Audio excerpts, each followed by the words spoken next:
भैया किचन, रवि और उसका परिवार हाल ही में शहर के पुराने हिस्से में बने एक पुराने बंगले में शिफ्ट हुआ था।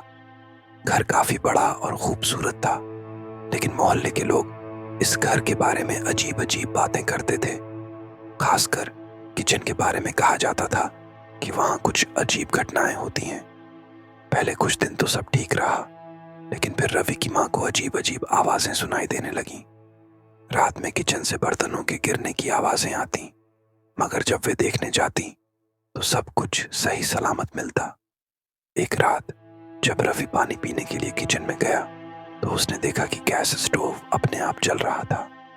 उसे लगा कि शायद मां भूल गई होंगी, लेकिन अगले दिन सुबह मां ने बताया कि उन्होंने रात को गैस बंद करके ही सोया था। अब पूरे परिवार को डर लगने लगा था।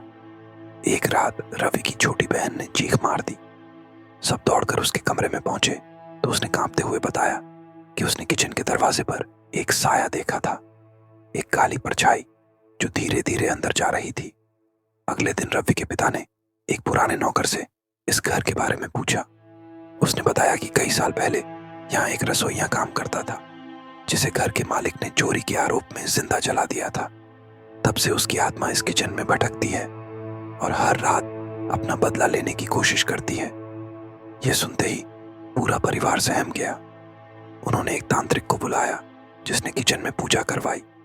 लेकिन जैसे ही पूजा खत्म हुई, किचन की खिड़कियां और दरवाजे जोर जोर से हिलने लगे।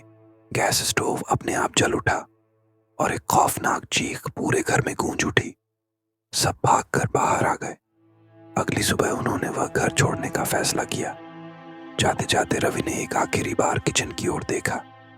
उसे वहां दरवाजे पर वही काली परछाई खड़ी दिखी जो उसे घूर रही थी।